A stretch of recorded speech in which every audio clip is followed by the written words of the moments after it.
What if the stories we think we know best, the legends etched into our collective memory, are actually missing half the picture? Hmm.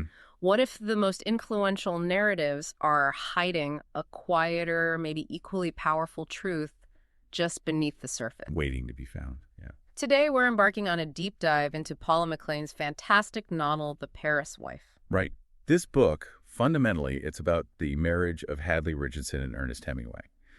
Incandescent, but also ultimately quite fraught. Definitely. But the really compelling part, the unique angle, is how it gives you this deeply empathetic, really nuanced portrayal, strictly from Hadley's perspective, not the usual Hemingway-centric one. It feels like a necessary shift. It's a re-examination, almost a reclamation of her story. So our mission in this deep dive is to unpack how McLain, as an author, strategically constructs this narrative. Yeah, how does she do it? We want to explore how she illuminates Hadley Richardson's experience, her resilience, sure, but also her vulnerability, her sheer humanity. And in doing that, And in doing so, challenges those familiar myths and invites you, listening, to really reconsider a well-known legacy, but from this powerful new viewpoint. absolutely. And just so you know, you're experiencing a unique two-host AI conversation powered by Google's NotebookLM, which helps us achieve a deeper, more dynamic book analysis. Getting those layers.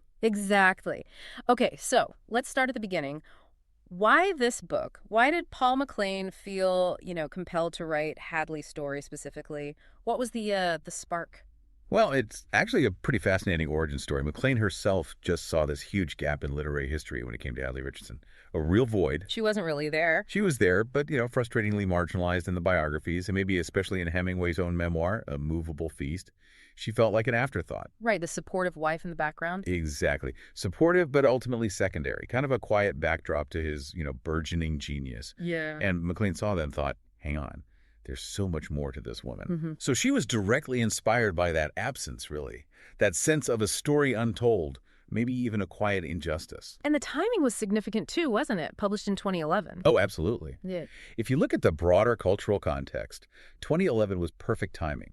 There was this renewed, almost urgent interest in re-examining famous figures, especially through the eyes of the people around them. Particularly women's perspectives. Yes, especially women's perspectives in history and literature, voices often overlooked or just relegated to footnotes. It tapped right into that cultural need for counter-narratives, for filling in those missing pieces. So it wasn't just a novel, it was sort of part of a larger conversation. Precisely. McLain isn't just telling a love story. She's doing a kind of historical rebalancing act. Right. So for anyone who hasn't picked it up yet, the book essentially traces Hadley and Ernest's, improbable courtship. He's this intense young writer on the rise. And she's quieter, a bit unassuming, 8 years older. Right. And then it just sweeps you into their intense, often chaotic years in 1920s Paris, that whole legendary scene. Oh, yeah. Gertrude Stein's Salon, Ezra Pound, the Fitzgeralds, Scott and Zelda, all that energy. And you see the immense strain that artistic ambition puts on their relationship, the slow creep of infidelity. Unavoidable, it seems. And then ultimately, their really heartbreaking divorce. It's a story of love, betrayal, self-discovery. All set against that glittering, almost mythical backdrop of jazz-age Paris. A city that kind of both made them and broke them. Definitely. Now, what's really compelling, I think, is how McLain goes about establishing her credibility, her ethos, and telling this story that's been so dominated by Ernest's version of events. How does she build that trust? Well, she handles the source material, Hemingway's memoirs, Hadley's letters, even things like their divorce papers, with such obvious respect and care. You feel the research behind it. Doesn't feel invented. No, exactly. She doesn't just make things up. She uses the documented facts like a skeleton, and then she fleshes it out with plausible emotional depth. Plus, McLain's known as a poet and a careful researcher. That lends real weight. You trust her interpretation. You trust she's done the work, that it's informed, not just, wild speculation. And that trust, it feels amplified by her choice to use Hadley's first-person voice, doesn't it? Oh, massively. That's a key decision. It just pulls you straight into Hadley's mind, her heart. You're not just watching her from a distance. No, you're in there. You're experiencing every thought, every doubt, the joys, the hurts, right alongside her. It creates this immediate, unfiltered perspective. It invites your trust right from page one. You feel like her confidant, almost? Yeah, witnessing her private struggles and triumphs, it makes her so much more than just Hemingway's first wife. She becomes fully realized. And that's where the emotional journey, the pathos, really takes off. The book is incredibly rich in evoking feeling. How does she manage that so effectively? Through really vivid scene setting, for one, you feel like you're in those Paris streets or in their small apartment. And that's coupled with these intimate reflections that reveal Hadley's deepest vulnerabilities. You remember specific moments? Exactly. Think about those early scenes, her nervousness about moving abroad, then her growing confidence, and that slow, dawning, painful realization about Ernest's distance. It builds so gradually. It builds to this powerful depiction of heartbreak and longing. It creates this deep, almost gut-level connection with you, the reader. It's human drama, not just history. You absolutely feel that tension building, don't you? The slow unraveling, and the heartbreak feels inevitable but still crushing when it comes. She doesn't just say Hadley's sad. No, she crafts these scenes where you feel the isolation, the longing, the quiet desperation, like how the descriptions of their apartment shift subtly. From cozy sanctuary to something hollow? Exactly. And the whole atmosphere of 1920s, Paris, the jazz, the cafes, the specific details of their apartment on Rue du Cardinal Lemoine, it all just amplifies that sense of nostalgia, of something beautiful found and then lost. That meticulously recreated world makes her emotional journey just incredibly immersive, pulling you into her specific experience of that legendary time. So, as we follow Hadley through these years, how does McLain make that emotional arc feel so logical, so believable? Well, the plot structure is key. It unfolds chronologically, which seems simple, but it's crucial for mapping Hadley's evolution. Step by step. Right. You see her go from being maybe a bit hesitant, somewhat naive, to finding her feet in Paris, embracing freedoms, and then confronting these massive betrayals. And it feels earned, or changes. It feels earned, the growth, the heartbreak. It's coherent, believable, and it's all supported by that solid historical research underneath. You can trace her psychological journey. You understand her decisions, even the tough ones. And that's the other brilliant part, how McLain logically contextualizes Hadley's choices. They happen within the pressures of that modernizing world, those intense artistic circles. Right, it wasn't happening in a vacuum. Not at all. So, for instance, Hadley prioritizing Ernest's art early on, even sacrificing her own comfort, McLain doesn't frame it as weakness. How does she frame it? As a genuine expression of love and partnership, something pretty common for women then, especially supporting a supposed genius. This framing lets you follow her thinking, even if you ache for her, knowing the outcome. Makes her choices understandable, given the time and place, not just regrettable. Exactly. Okay, this is where it gets really interesting for me. The specific rhetorical tools McLain uses. The craft of it. Yeah, the writing itself. She uses so much sensory detail, vivid imagery.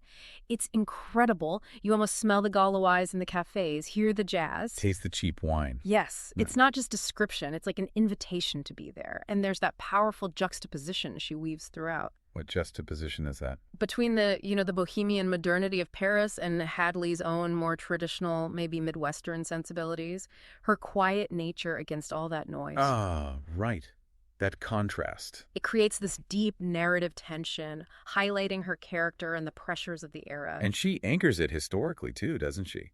With the literary figures. Oh, yeah, absolutely. Clear references to Gertrude Stein, her pronouncements on the Lost Generation, the Fitzgeralds. They aren't just name drops? Not at all. They anchor the story in that specific time and place, that disillusioned post-World War I group of American artists. It reminds you Hadley was part of this huge cultural moment. Part of the Lost Generation herself, in a way. In her own way, yes. And speaking of literary devices, there's a really powerful irony McLain brings out, isn't there? Which one are you thinking of? Hadley's complete dedication to Hemingway's art, their shared life, all her sacrifices, ultimately being undermined by the very things she supported. His ambition and fame. It's brutal. The qualities that made her his ideal partner early on become the reasons she's eventually displaced. Such a cruel twist. It really highlights the hidden costs of genius, especially for the partner like Hadley, who's content to sort of nourish the flame from the shadows. Makes you think about the price of greatness. Definitely. And stylistically, the language itself, it's quite clever how she does it. How so? Well, she kind of subtly mimics Hemingway's sparseness, his directness, which is a smart nod to him, obviously. Well, acknowledges this is influence. But at the same time, she maintains this lush, Really evocative lyricism that feels perfect for Hadley's voice, her deep emotional world. So it's formal yet emotional. Exactly. Yeah. Formal enough for the period, but deeply emotional. It captures the everyday stuff and the intense passion and sorrow. It's a really beautiful blend, capturing her internal and external worlds.